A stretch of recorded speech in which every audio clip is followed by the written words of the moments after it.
네, 앞서 전해드린 북한 위성 발사 소식 전문가의 자세한 분석을 들어보겠습니다. 이중구 국방과학연구원 선임연구원 나오셨습니다. 연구원님 어서 오십시오. 네. 안녕하세요. 자, 일단 그 북한이 도발을 시점을 선택할 때는 보통 두 가지를 고려하잖아요. 기술적인 조건 그리고 정치적인 조건. 기술적인 조건은 날씨를 고려한 것 같고요. 또 다른 고려 조건이 있었다면 어떤 게 반영이 됐을까요? 네, 조만간 이제 북한은 한 해를 마무리할 때 전원회의를 열고 있습니다. 그 전원회의에서 그 한 해의 성과를 평가하고 그 유망한 사업은 다음 해의 사업에 반영하는 것이죠.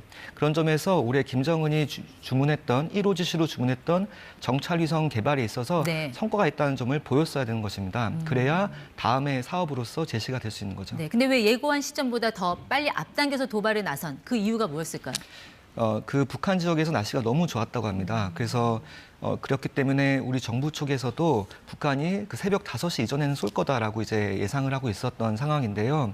북한의 입장에서는 미국이라든지 일본이 그리고 2009년에 북한이 인공위성 시험을 할 때부터 네. 대통령의 재가만 있으면 유격할 수 있다라는 언급들을 해왔어요. 그런 점들을 고려해서 미국과 일본이라든지 한국이라든지 주변국들이 대비하기 어려운 시간대에 그 약간 대비하기 어려운 애매한 타이밍을 노려서 인공위성을 발사한 것으로 생각이 됩니다. 알겠습니다. 보통 미사일 발사와 위성 발사의 차이를 이야기할 때 언급되는 게 위성 발사의 목표는 궤도 진입입니다. 만약 북한의 주장대로 정말 성공을 한 거라면 위성이 지금 정상적으로 궤도에 진입했다. 이렇게 볼 수 있는 건가요? 네, 북한의 주장대로 그 궤도에 진입했다면 인공위성이 궤도를 돌고 있을 거라고 생각이 되고요.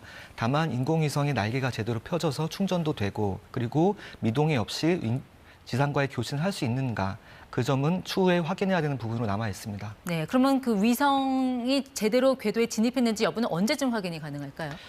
미국이라든지 다른 나라들이 그 위성과 북한 위성관제소 간의 송수신을 확인한다면은 그 위성이 정상 가동되고 있는지를 확인할 수 있게 됩니다. 네, 아직까지 북한의 주장이긴 합니다만 일단 북한은 성공을 했다고 말을 하고 있어요. 앞서 1, 2차 발사 때 가장 문제가 됐던 게 엔진 결함이었는데 이번에는 그걸 어떻게 극복을 했을까요? 정말 일각에서 제기하고 있는 그 러시아의 조력 가능성, 여기에 대해서는 어떻게 보십니까? 네, 그럴 가능성이 상당히 높다고 봅니다.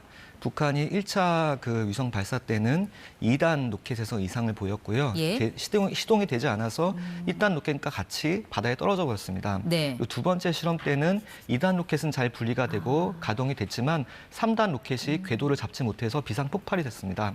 그래서 2단 로켓과 3단 로켓에서 문제점이 발견됐던 것인데요. 일반적으로 위성 발사 체계의 문제점을 확인하고 재발사하는 데에는 1년 이상이 걸린다고 네. 알려져 있습니다. 문제를 확인을 하고 그 성능이 개선되는지 실험을 해야 되니까요. 근데 그런 실험이 거의 없이 3개월 만에 성공을 했다라고 하는 것은 선진 우주 개발 경험을 가진 나라에 도움이 있었을 것이라고 추정을 해야 되는 상황입니다. 그걸 러시아로 보는 게 합리적인 판단이다라는 네.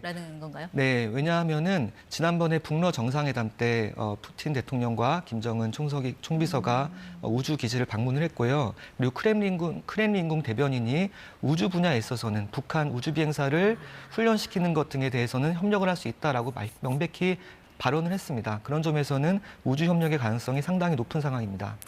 그러니까 북한이 이제 정찰 위성을 갖게 됐다는 건 쉽게 말하면 눈이 생긴 거잖아요. 우리를 잘 들여다볼 수 있는. 근데 그 눈이 정상적으로 작동을 하려면 그 초고해상도 렌즈가 필요할 텐데 이거 생산할 수 있는 나라가 전 세계 몇 안 된다고 들었거든요. 북한이 이게 가능했을까요?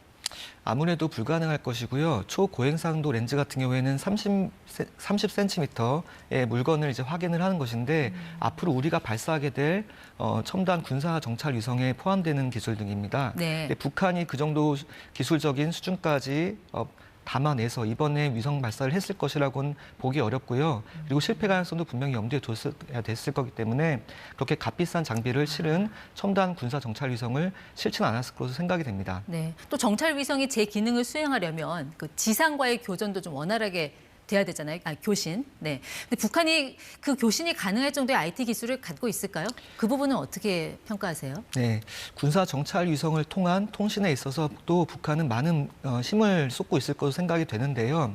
왜냐하면 현재 북한이 핵무기라든지 군사적인 이런 지휘 통제를 할 때 지하에 매설된 섬유 케이블에만 의존을 하고 있습니다. 그러면 이것만 마비되면 통신을 할 수가 없는 거죠.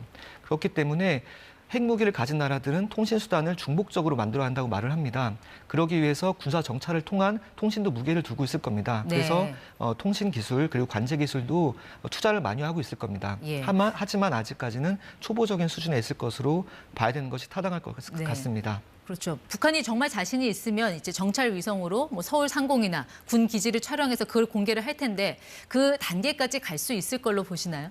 그 단계까지는 아무래도 어려울 것 같고요. 뭐 지금 많은 전문가들이 얘기하기로는 트럭이나 전차를 식별하는 정도일 것이다라고 말을 하고 있기 때문에 북한이 그 찍은 뭐 서울이나 시내를 찍어서 예. 그 해상도를 자랑하기는 어려울 것 같습니다. 그러니까 정찰 위성으로서 해상도를 인정받으려면 어느 정도 그 기술력을 갖춰야 됩니까? 사실상은 이제 뭐 3m부터 1m 정도만 식별이 돼도 정찰 위성으로서의 역할을 할 수 있다고 봅니다. 그러니까 가로, 세로, 격자 1m 말씀하시는 거죠? 네, 그렇습니다. 왜냐하면은 전차나 트럭만 식별할 수 있어도 상대편의 무기 체계를 식별할 수 있는 거니까요. 그리고 특히 미국이 운용하는 무기 체계들이 상당히 크기 때문에 그런 걸 식별할 수 있다면 북한의 입장에서는 군사적인 소용은 충족을 시켜준다고 봐야 될 것 같습니다. 어쨌든 이제 기술적인 진전에 있어서 좀 북한이 자신감을 갖게 된다면 향후 전술 핵무기 개발이라든지 또 핵무기 소형화 이 단계까지 이제 순차적으로 진행이 되지 않을까 싶은데 북한이 제7차 핵실험에 나설 가능성에 대해서는 어느 정도로 보십니까? 네, 북한이 그 7차 핵실험의 가능성도 열어두고 기술적인 준비를 하고 있을 것으로 봅니다. 그 8차 당대회 때 다양한 인물을 소화할 수 있는 전술 핵무기를 개발하라라고 김정은 지시를 했기 때문에 당연히 그런 핵무기를 개발을 하고 네. 그런 핵무기가 개발된다면은 핵실험을 통해서 위력을 보여줄 것으로 생각이 되고요. 예. 다만 그런 핵무기가 우라늄 탄에 기반을 하고 있을 것인데 우라늄 탄 같은 경우에는 실험이 꼭 필수적이진 않습니다. 폭발하는 원리가 간단하기 때문에요. 네. 그래서 북한이 핵실험을 한다면은 한국과 또는 미국과의 어떤 그 긴장 구조의 사다리를 통해서 자기들이 그 핵위협을 가하기 위해서 그런 군사적인 목적으로 전술 핵실험을 할 것 같습니다. 네. 자, 일단 우리 정부는 오후 3시부터 9.19 군사합의 일부 효력을 정지하겠다고 밝혔습니다.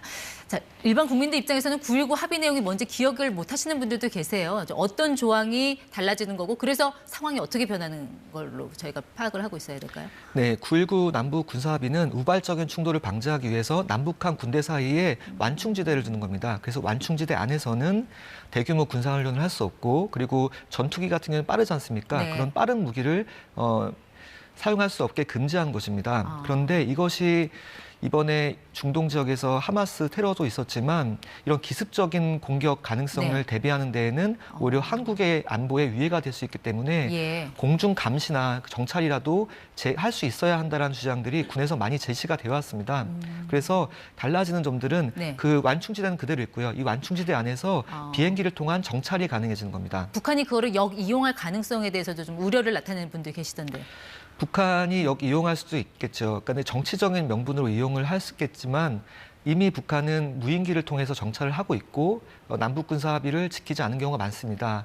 국방부에서는 그 북한이 남북 군사 합의를 어긴 경우가 3,000번이 넘는다고 보고를 하고 있습니다. 그렇게 예를 들어서 중동 지역에도 이런 완충지대가 있는데요. 여기에는 UN PKO라고 평화유지군이 감시를 하고 있습니다. 근데 우리의 남북 완충지대는 유엔에 의해서 감시된 완충지대가 아니라 남북한이 자발적으로 지키는 것이고 북한이 자발적으로 지키고 있지 네. 않기 때문에 북한이 이거 저희가 군사 예. 정찰을 할 수 있게 된다고 해서 북한이 이득을 보는 것은 아닐 것 같습니다. 네, 어쨌든 긴장을 늦출 수 없는 상황인 것 같습니다. 이중구 선임연구원 함께했습니다. 오늘 말씀 고맙습니다.